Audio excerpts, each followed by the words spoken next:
Bismillahirrahmanirrahim. Innal hamdalillah nahmaduhu ta'ala wa nasta'inuhu wa nastaghfiruh wa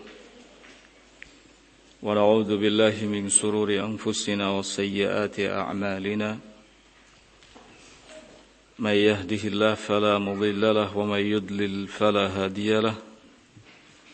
Ashhadu an la ilaha illallah wahdahu la sharika lahu wa ashhadu anna Muhammadan 'abduhu wa rasuluh.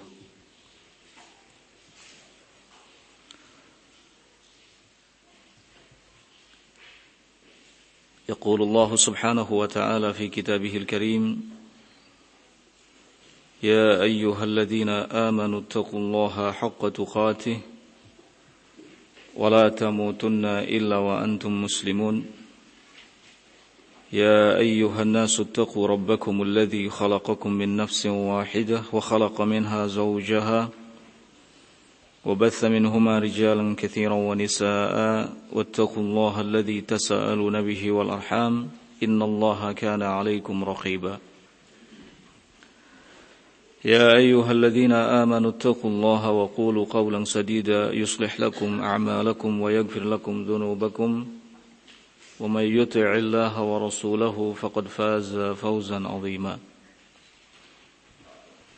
أما بعد فإن أصدق الحديث كلام الله تعالى وخير الهدي هدي محمد صلى الله عليه وعلى آله وسلم وشر الأمور محدثاتها فإن كل محدثة في دين الله بدعة وكل بدعة ضلالة وكل ضلالة في النار.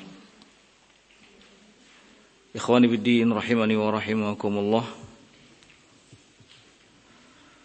Pada pertemuan sore hari ini kita akan kembali melanjutkan kajian kitab Tafsir Al-Muyassar. Pembahasan kita masih dalam tafsiran Quran surat Al-Baqarah yang kali ini memasuki ayat ke-178.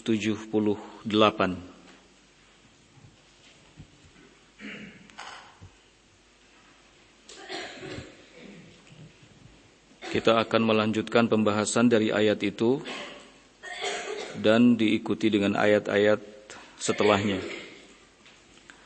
A'udzu billahi as-sami'il 'alim minasy syaithanir rajim. Ya ayyuhalladzina amanu kutiba 'alaikumul qisasu fil qatl. Al-hurru bil hurri wal 'abdu bil 'abdi wal untha bil untha. فمن عفي له من أخيه شيء فاتباع بالمعروف وآداء إليه بإحسان ذلك تخفيف من ربكم ورحمة فمن اعتدى بعد ذلك فله عذاب أليم. Wahai orang-orang yang beriman, telah diwajibkan atas kalian semua syariat qisas yang berkenaan dengan pembunuhan. Yang merdeka dengan yang merdeka, budak dengan budak, wanita dengan wanita.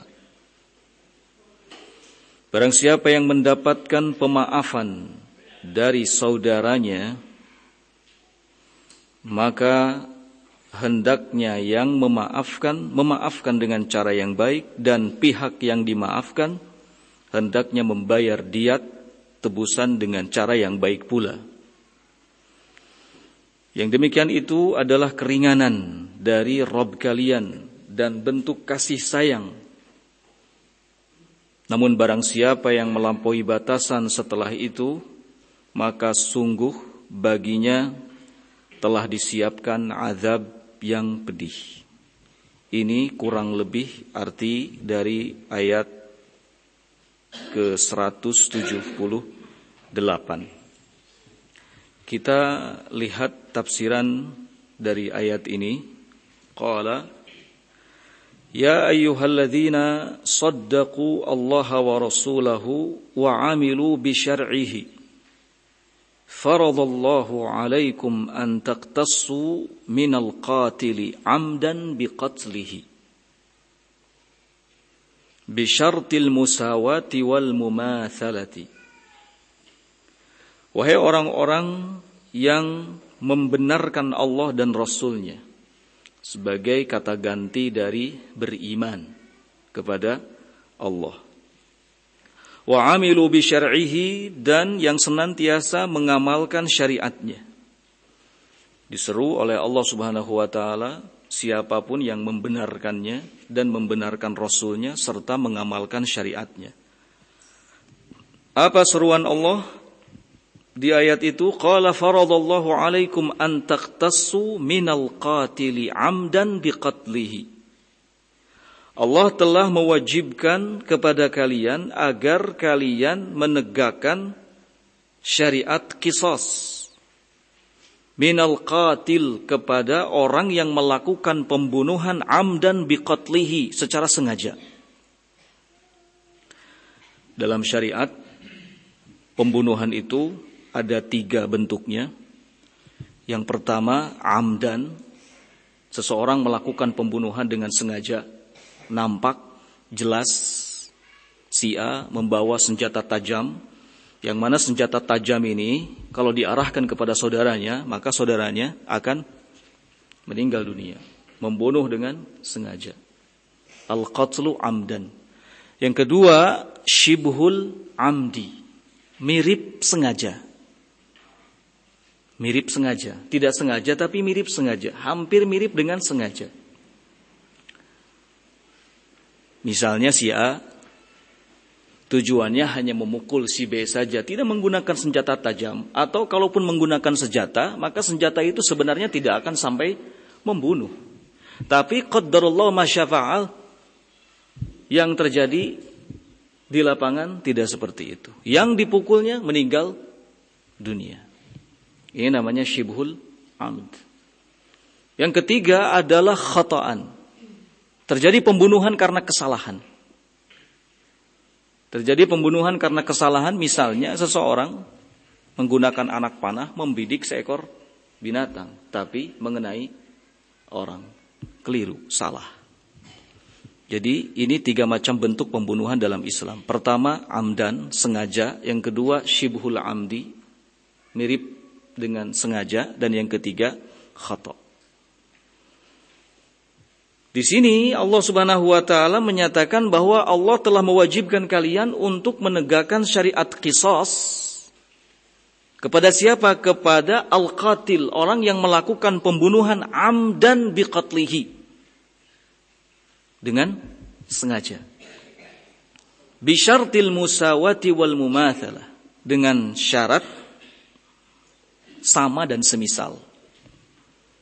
Apa maksudnya? Dijelaskan dalam ayat tadi, al-hurru bil hurri, yang merdeka dengan yang merdeka. Ay yuqtalul hur bimithlihi. Orang yang merdeka yang melakukan pembunuhan dikisos dengan yang merdeka lagi. Wal abdu bimithlihi. Seorang budak lakukan pembunuhan, maka ditegakkan kepadanya hukum qisas oleh seorang budak lagi. Wal untha bimithliha, dan seorang wanita yang melakukan pembunuhan, maka ditegakkan kepadanya hukum qisas, dilakukan oleh seorang wanita juga, yang merdeka dengan yang merdeka, yang budak dengan yang budak, yang wanita dengan yang wanita.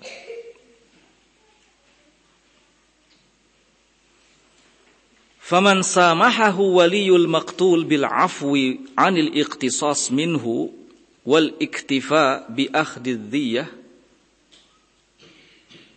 wa hiya qadrun maliyun muhaddadun yadfa'uhu al-jani muqabilul afwi anhu fayaltazimu tarfan bi husnil khuluq fayutalibul wali bid-diyati min ghairi unufin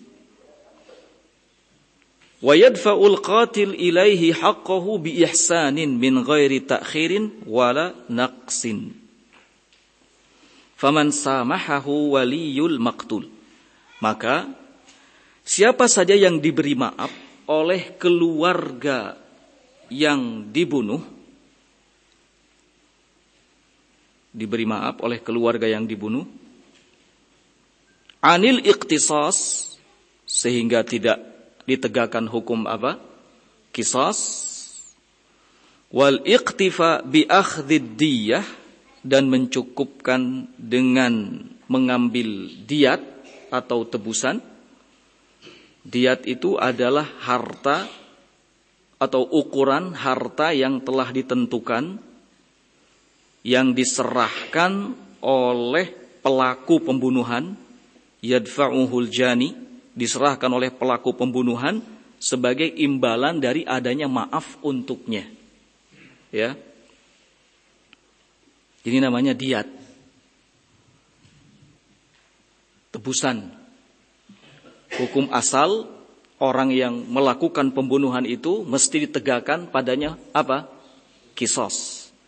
Tapi kalau keluarga yang terbunuh itu memaafkan, maka cukup dengan apa?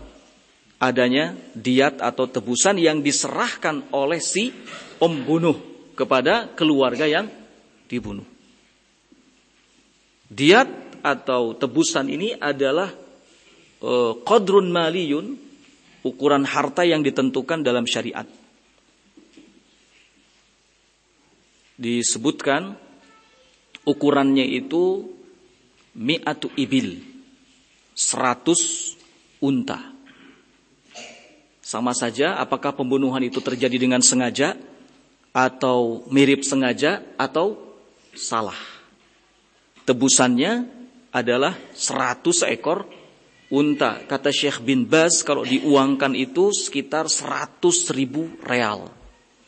Ya, mi'atu alf riyal. 100.000 real. Nah. Fayaltazimu tarfan bihusnil khuluq.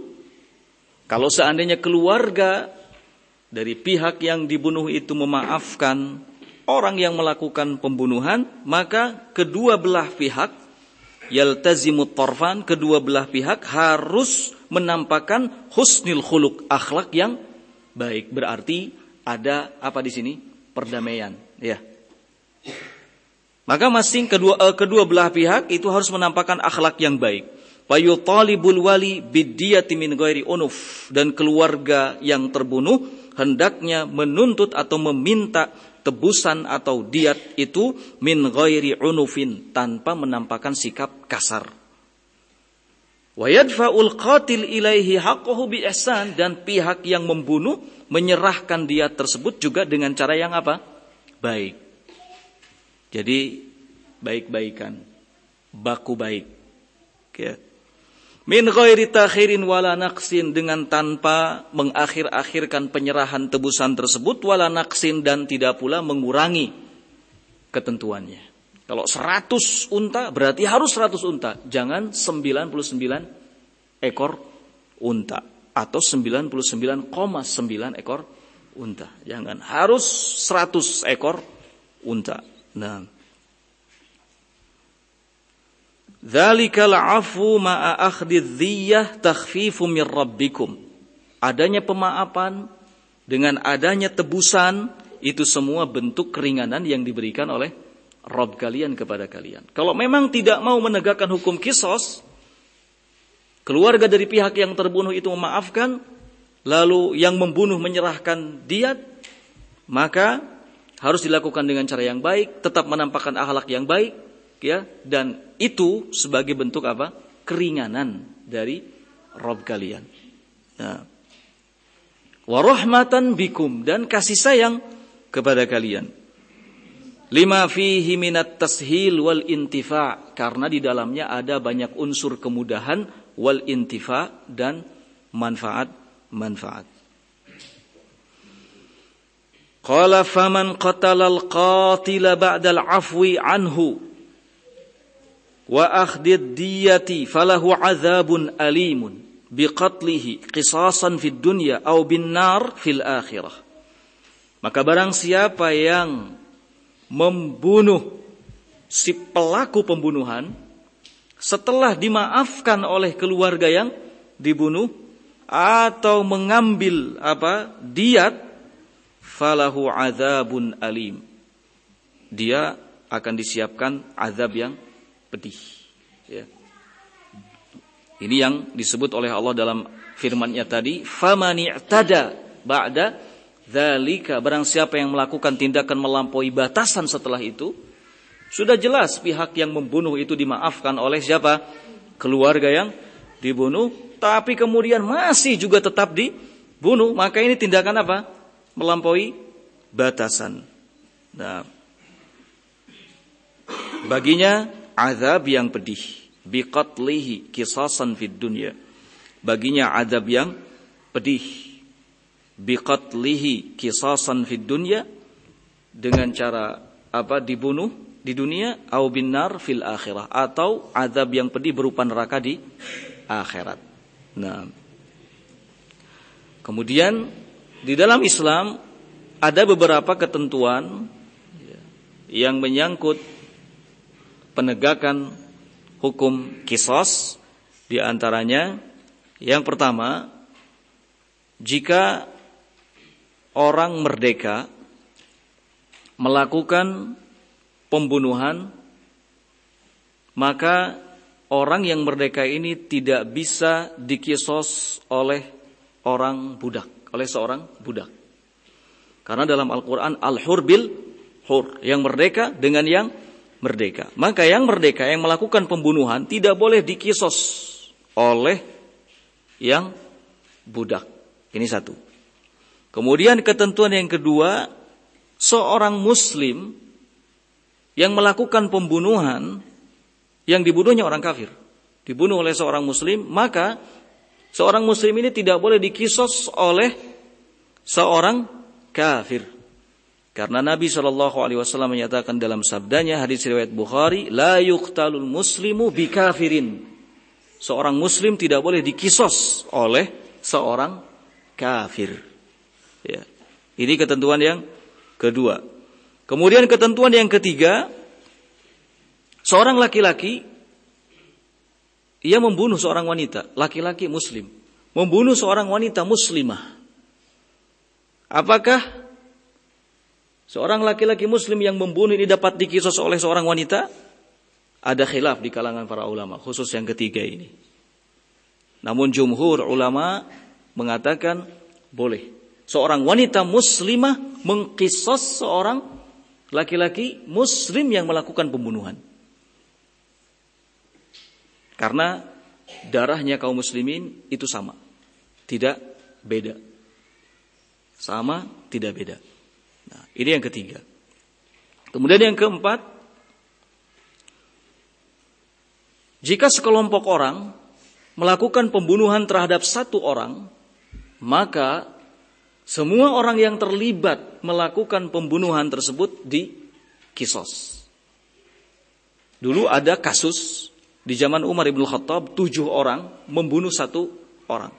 Maka Umar ibn Khattab menetapkan kisos untuk 7 orang itu dibunuh semuanya. Ya. Ada kan orang yang dibunuh dengan cara dikeroyok, maka yang mengeroyoknya ini semuanya dikisos. Ya. Nah, kemudian ayat yang ke 179.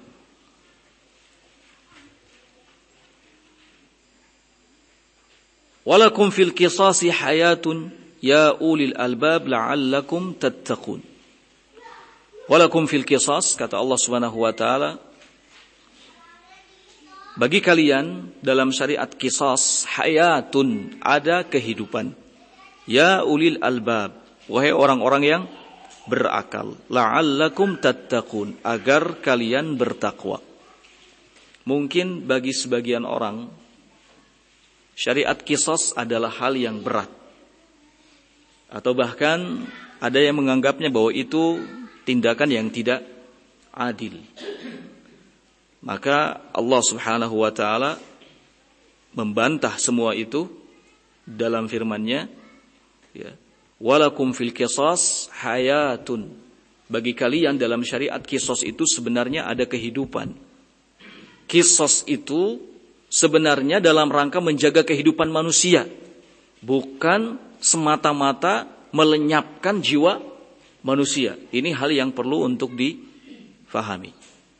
Karena Islam adalah satu-satunya agama yang betul-betul menjaga jiwa manusia. Islam kan datang membawa 5 misi. Salah satu dari 5 misi itu adalah menjaga jiwa. Nah, bahkan Nabi SAW mengatakan, inna dima'akum wa amwalukum wa a'radakum alaikum haram. Sungguhnya darah kalian, harta kalian, kehormatan kalian, haram atas kalian. Kalian tidak boleh menumpahkan apa? Darah. Ya.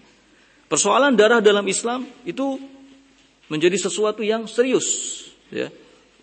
Di dalam hadis pun Nabi SAW mengatakan bahwa la zawalu dunya ahwanu indallah min qatli rajulin muslimin. Hilangnya dunia di sisi Allah Subhanahu wa taala itu jauh lebih ringan dibandingkan dengan melayangnya jiwa seorang muslim.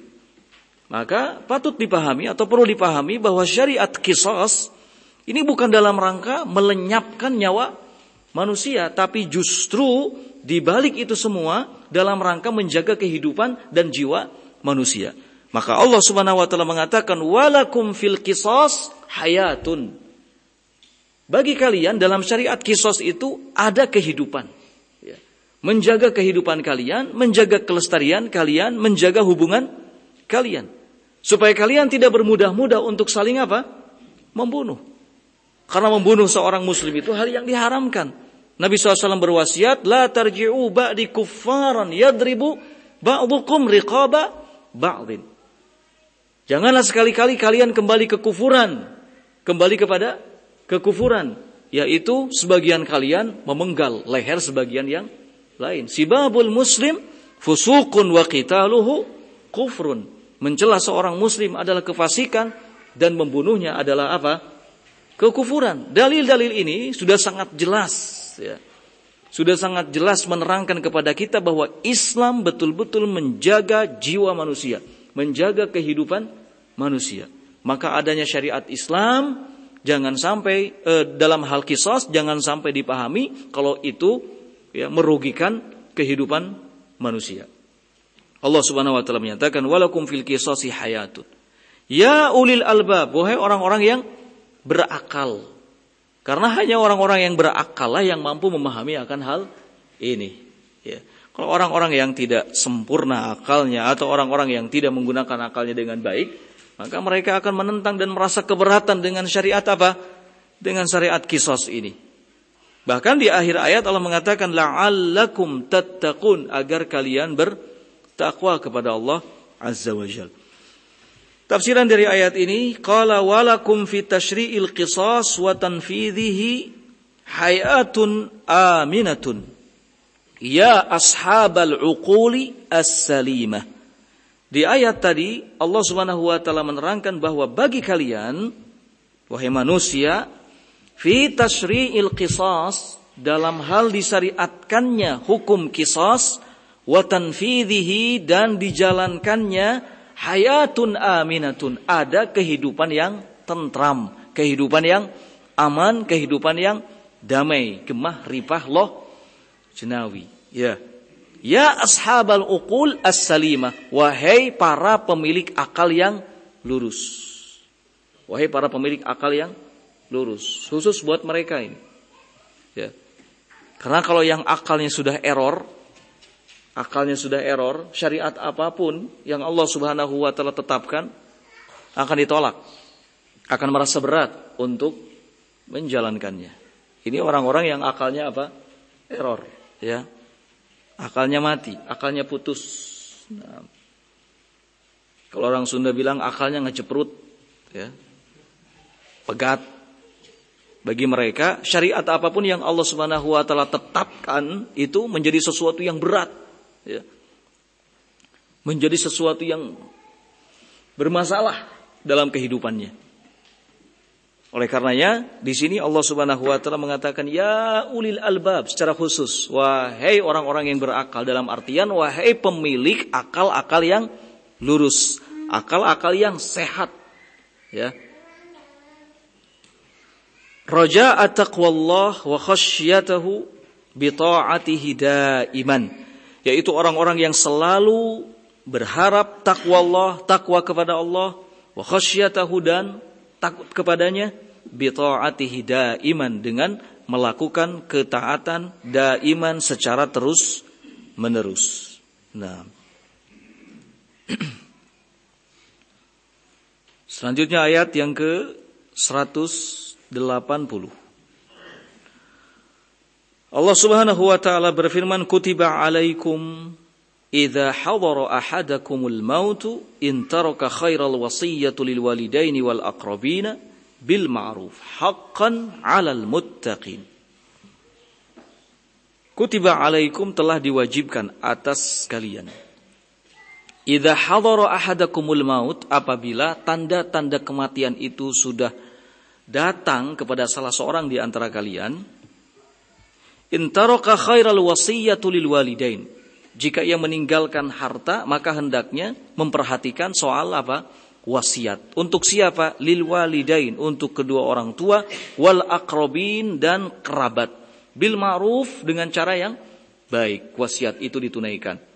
Haqqan 'alal muttaqin, ini sesuatu yang hak, nyata, benar, ditetapkan 'alal muttaqin, bagi orang-orang yang bertakwa. Tafsiran dari ayat ini, faradallahu alaikum idza hadara ahadakum alamatul mauti wa muqaddamatuhu, atau wa muqaddimatuhu. Di ayat ini tadi Allah Subhanahu wa taala mewajibkan atas kalian apabila datang tanda-tanda kematian, alamat, tanda-tanda kematian, wa muqaddimatuhu, dan pendahuluan-pendahuluannya kepada salah seorang di antara kalian. Ini menandakan bahwa kematian itu selalu ada alamat, ada tanda, selalu ada apa? Muqaddimah, ada pendahuluan. Macam-macam tanda dan pendahuluannya, tidak sama dari satu ke yang lainnya, ya. Namun yang pasti semua kematian itu selalu meninggalkan atau selalu diawali dengan tanda-tanda dan pendahuluan. Hanya saja kadang-kadang kita tidak begitu perhatian, ya. Karena memang kematian adalah hal yang rahasia, kita nggak tahu, ya. Kita tidak tahu, kita tidak mengerti. Nah, tiba-tiba saja kita dengar ada saudara kita yang meninggal dunia, ya. Kita nggak perhatian tandanya apa, alamatnya apa, enggak. Dan tidak perlu pula setiap saat kita memperhatikan saudara kita. Ngelihat cik geus aya tanda-tanda maut acan ya. Nah, perlu seperti itu. Atau ada orang yang sakit, misalnya saudara kita sakit parah, wah ya mah geus tanda-tanda ya, kudu ditinggal terus ya. Enggak perlu seperti itu. Ya. Kenapa? Karena kadang-kadang kalau kita menunggu orang yang sudah sakit parah, tungguin terus, ditinggalian, dilihat ada tanda-tanda kematian atau enggak, ternyata enggak mati-mati. Ya kan? Nah, jadi enggak perlu. Yang pasti yang penting untuk kita tahu bahwa setiap kematian itu selalu ada tanda dan pendahuluannya. Ya, selain dari itu, seperti yang sudah sering saya sampaikan bahwa kematian itu memiliki apa? Rasa. Kullu nafsin dha'iqatul maut. Setiap jiwa itu pasti merasakan yang namanya apa? Mati. Dha'iqah itu dari kata dhaqa. Dhaqa yadhuku. Dhaqa yadhuku itu artinya mencicipi dalam bahasa Arab. Setiap sesuatu yang dicicipi pasti ada apa? Rasa. Ketika Allah mengabarkan kepada kita bahwa kita akan mencicipi kematian, berarti kematian itu punya rasa. Siapa yang dapat merasakan kematian? Bukan kita, orang yang mati. Ya, orang yang mati. Dia akan merasakan kematian itu. Nah, kullu nafsin dha'iqatul maut. Jadi ada tanda-tandanya, ada pendahuluannya, ada rasa. Ya, ada rasa. Karena ada rasa, maka setiap orang itu berlari. Kenapa? Karena rasanya pahit. Qul innal mautal ladzi tafiruna minhu fa innahu mulaqikum. Katakanlah kematian yang kalian selalu berlari darinya, kematian itu pasti akan menjumpai kalian. Dalamun amis mamual. Ya kan? Kalau seandainya manis rasanya, nggak akan mungkin ada yang berlari. Tapi karena rasanya pahit, dan seperti apa pahitnya tentu hanya orang yang sedang mengalaminya yang mengetahuinya. Karena rasanya pahit maka semua orang berlari. Ya, semua orang berlari. Yang sehat ingin terus sehat, tidak mau sakit. Yang sakit pun ingin sehat, tidak mau mati. Ya, jangankan yang sehat, yang sakit pun tidak mau mati. Nah,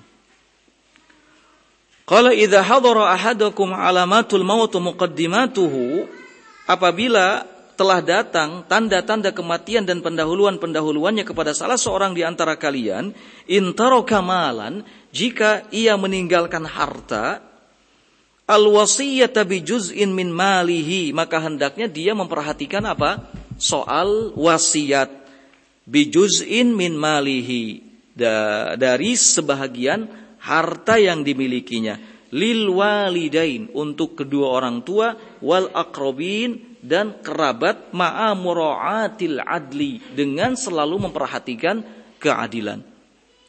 Ya, wasiat itu ditunaikan secara proporsional, adil.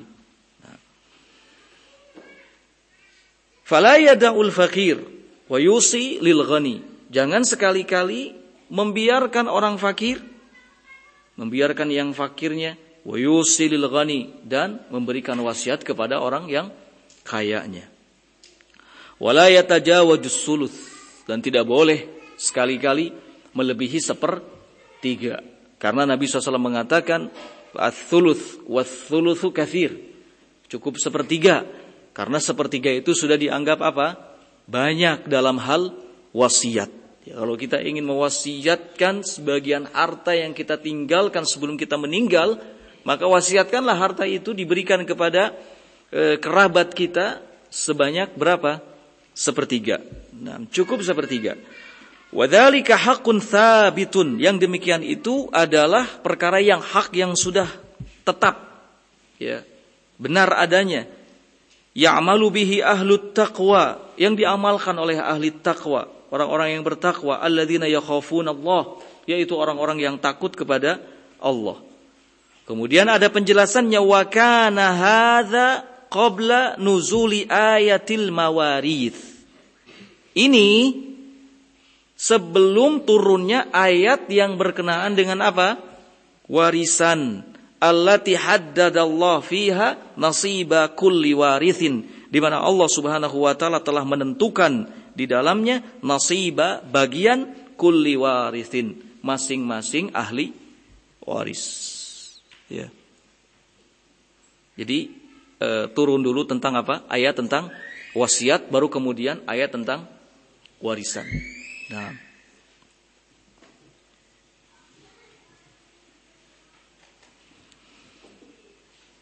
berikutnya ayat yang ke-181. Faman baddalahu ba'dama sami'ahu fa innama ithmuhu 'alal ladzina yubaddilunahu. Innallaha sami'un 'alim. Faman baddalahu ba'dama sami'ahu. Barang siapa yang merubah warisan tersebut, warisan apa? Wasiat. Barang siapa yang merubah wasiat itu ba'dama sami'ahu, setelah ia mendengarnya, fa innama ithmuhu, maka sesungguhnya dosanya bagi orang-orang yang merubahnya. Innallaha sami'un 'alim. Sesungguhnya Allah Subhanahu wa taala Maha mendengar dan Maha mengetahui.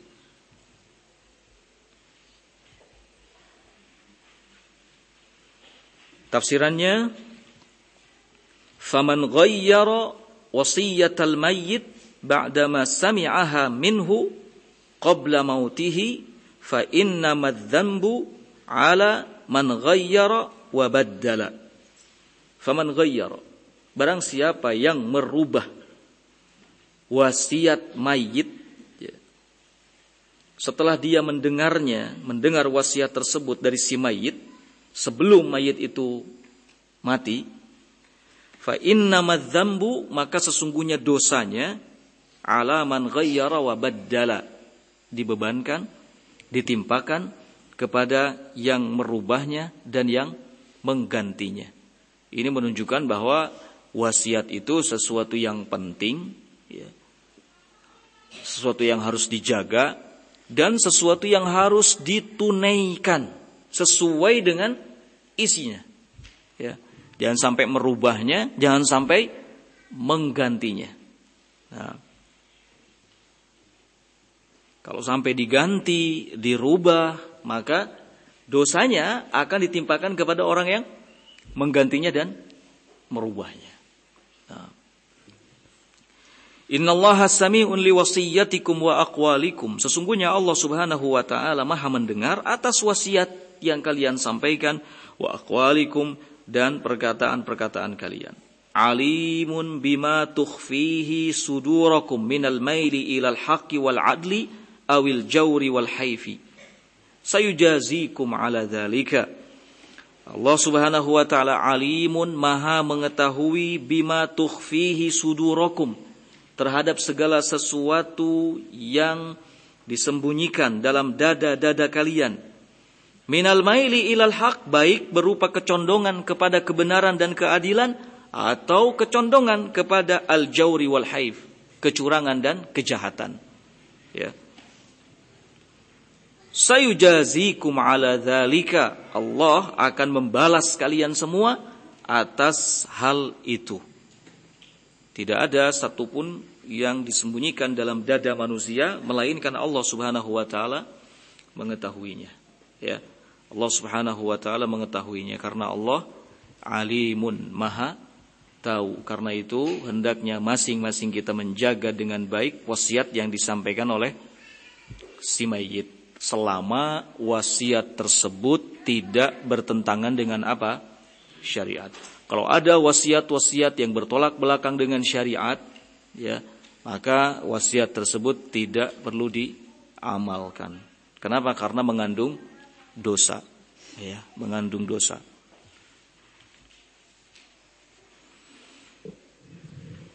Ayat yang ke-182.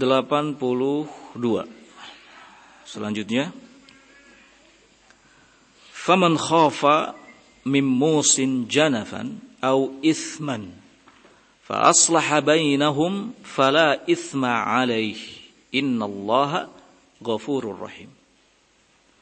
Faman khafa mim musin, ini masih berhubungan dengan wasiat, ya. Masih berhubungan dengan wasiat. Subhanallah, ada korelasi atau hubungan yang tidak begitu jauh dari ayat yang awal kita baca dengan ayat-ayat yang berikutnya.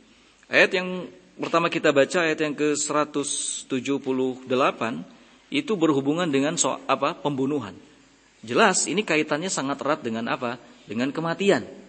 Kemudian Allah sebutkan di ayat-ayat berikutnya soal apa? Soal wasiat, dan wasiat itu disampaikan oleh seseorang sebelum dia meninggal dunia. Nah, ini menggambarkan betapa indahnya kalam Allah Subhanahu wa ta'ala. Dan ini juga semakin memberikan keyakinan kepada kita bahwa Al-Quran itu bukan buatan manusia, ya, tapi betul-betul murni kalamullah Azza wa Jal. Kata Allah Azza wa Jal di ayat yang ke-182, faman khafa mim musin, barang siapa yang merasa khawatir.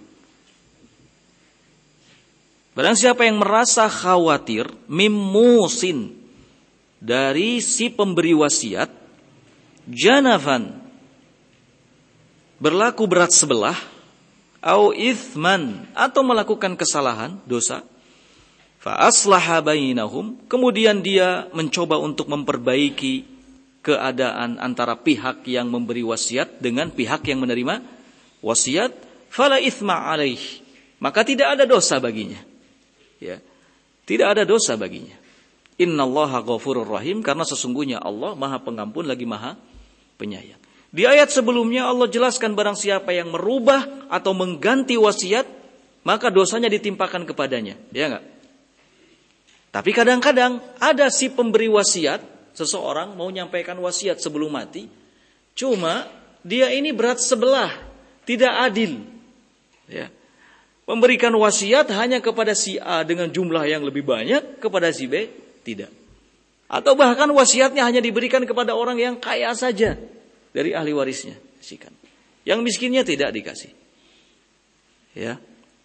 Kemudian ada pihak ketiga yang tahu wasiat tersebut. Ini salah. Ya. Pemberi wasiat melakukan kesalahan, berat sebelah dalam apa? Dalam wasiatnya. Lalu dia berusaha untuk memperbaiki hubungan, memperbaiki keadaan antara si pemberi wasiat dengan si penerima apa? Wasiat. Maka ini tidak masuk dalam kategori merubah atau mengganti. Meskipun nanti akan terjadi perubahan perubahan, ya enggak? Akan terjadi perubahan-perubahan. Tapi tidak masuk dalam kategori merubah dan mengganti. Maka Allah mengatakan fala itsma alaih, tidak ada dosa baginya. Ya. Sebab Allah Subhanahu wa taala Ghafurur Rahim, Maha Pengampun lagi Maha Penyayang. Nah, kita lihat tafsirannya. Qala faman alima min musin mailan 'anil haqq fi wasiyatihi ala sabilil khata'i awil 'amdi fa nusiha al-musi waqtal wasiyah bima huwal a'dal, atau fa nasaha al-musiya waqtal wasiyah bima huwal a'dal fa illam yahsul lahu dhalik fa aslaha bainal atraf bitaghyiril wasiyah lituwafiq asy-syari'ah fala dzamba 'alaihi fi hadzal islah innallaha ghafurun li ibadihi rahimun bihim. Maksud firman Allah Subhanahu wa taala di ayat tadi 182 adalah faman alima, orang yang tahu min musin, bahwa si pemberi wasiat ini mailan anil haq, condong dari kebenaran dalam wasiatnya, gak benar dalam apa wasiatnya, baik ala sabilil khata, karena salah, awil amd, atau sengaja. Fanasahal musi, kemudian ia menasehati siapa? Si pemberi wasiat pada waktu wasiat itu disampaikan, bima huwal a'dal, dengan sesuatu yang lebih adil.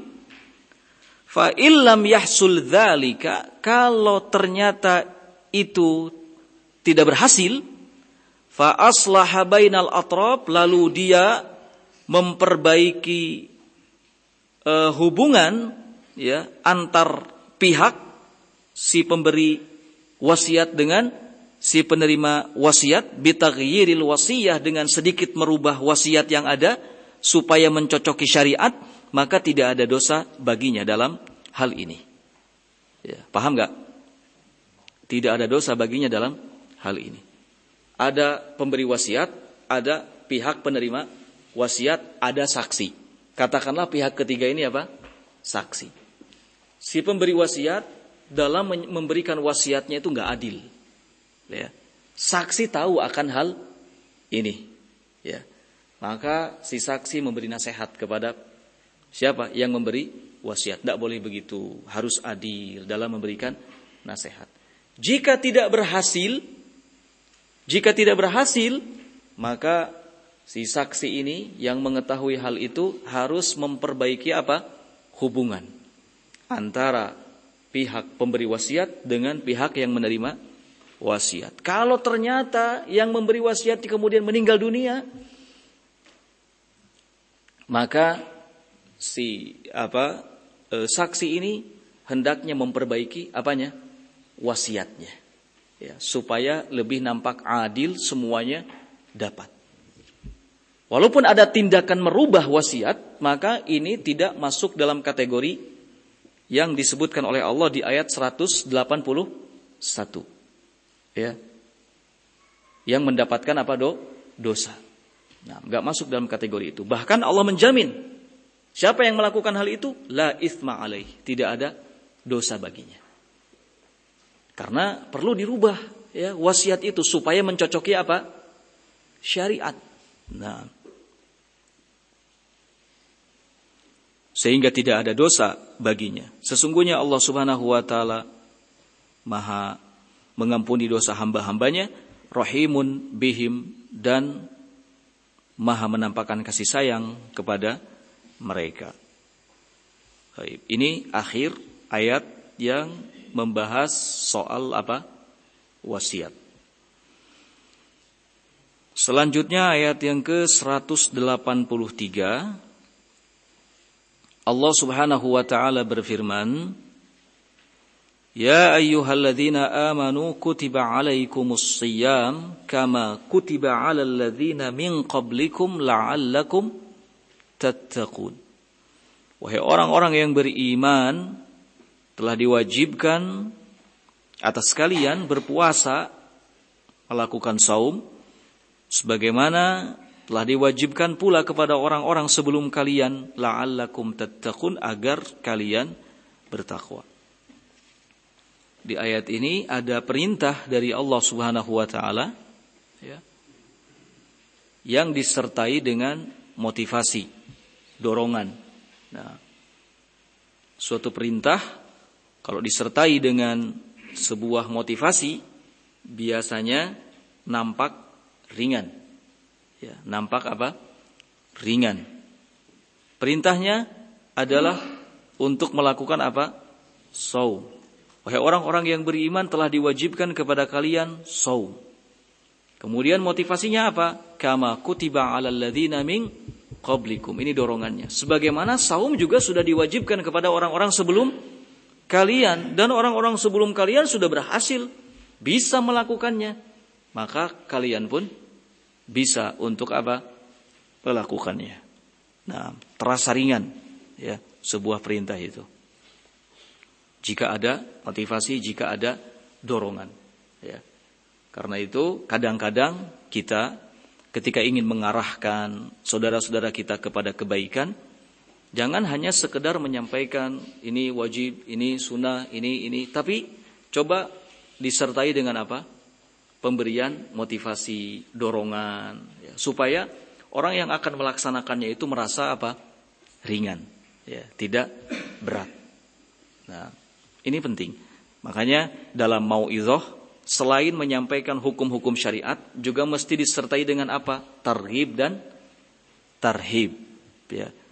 Ini yang disebut dengan mau'izah. Ya. Mau'izah adalah menyampaikan hukum-hukum syariat, disertai dengan apa? Targhib, dorongan, motivasi untuk mengamalkan kebaikan, wa tarhib, dan penyebutan ancaman-ancaman siksa yang disiapkan oleh Allah Subhanahu wa taala bagi siapa yang menyelisihi perintahnya. Ud'u ila sabili rabbika, ya, serulah, ajaklah manusia ke jalan Rabbmu dengan cara menyampaikan apa? Mau'izah, ya. Dengan cara hikmah, ya, dan mau'izah, wejangan, nasihat yang baik. Baik, wahai orang-orang yang beriman, diwajibkan atas kalian berpuasa, saum sebagaimana telah diwajibkan kepada orang-orang sebelum kalian, la'allakum tattaqun, agar kalian bertakwa. Ini sebagai puncaknya atau tujuannya atau hasil yang diraih dan diharapkan dari amalan apa? Saum. Tafsiran dari ayat ini, qala ya ayyuhalladzina saddaqullaha wa rasulahu wa 'amilu bi syar'ihi. Di ayat itu tadi Allah Subhanahu wa taala menghimbau, menyeru orang-orang yang saddaqu Allah wa rasulah, yang membenarkan Allah dan Rasulnya, wa amilu bi syar'ihi, dan yang mengamalkan syariatnya, ya, membenarkan dan mengamalkan syariatnya. Faradallahu alaikum as-siyama, Allah telah mewajibkan kepada kalian saum, kama farradahu 'alal umam qablakum, sebagaimana Allah telah mewajibkannya kepada umat-umat sebelum kalian. La'allakum tattaquna rabbakum, agar dengan itu kalian bertakwa kepada Rabb kalian. Fataj'aluna bainakum wa bainal ma'asi wiqayatan, sehingga kalian dapat menjadikan antara diri kalian wa bainal ma'asi, dengan kemaksiatan, wiqayatan, semacam perisai, penjaga, pelindung, bita'atihi, yaitu dengan cara melakukan ketaatannya, wa ibadatihi wahdah, dan beribadah hanya kepadanya saja. Karena kata taqwa itu berasal dari kata waqa yaqi. Waqa yaqi artinya melindungi, menjaga, ya, membentengi. Nah, maka taqwa adalah upaya kita membentengi diri kita dari segala macam dosa dan kemaksiatan. Dengan cara apa? Dengan melakukan ketaatan dan ibadah kepada Allah Subhanahu wa ta'ala. Saum salah satu upaya untuk itu. Oleh karenanya Nabi SAW menghimbau para pemuda yang belum punya kemampuan secara lahir dan batin, ya, untuk menikah, hendaknya melakukan apa? Shaum. Ya, ya ma'syaras syabab, wahai segenap para pemuda, man istata'a minkumul ba'ah falyatazawwaj. Barang siapa di antara kalian yang memiliki kemampuan lahir batin untuk menikah, maka menikahlah. Dan bagi siapa yang belum punya kemampuan untuk itu, fa'alaihim bisiyam, maka hendaknya mereka melakukan saum. Fa inna siyam lahu wija, karena sungguhnya saum adalah perisai, atau aghaddu lil basar wa ahsanu lil farj. Saum sesuatu yang bisa lebih menundukkan pandangan seseorang dan menjaga kemaluan seseorang. Dalam saum ada tameng, ya. Nah, atau menikah adalah sesuatu yang bisa lebih menundukkan pandangan dan menjaga kemaluan. Bagi siapa yang belum mampu, maka hendaknya saum, karena saum adalah wija, perisai, tameng, pelindung diri. Nah, jadi ada kesinkronan, ya, ada keterikatan antara ayat ini, perintah untuk saum guna menggapai ketakwaan, dengan melindungi diri melalui apa? Saum, yang disebutkan dalam hadis tadi.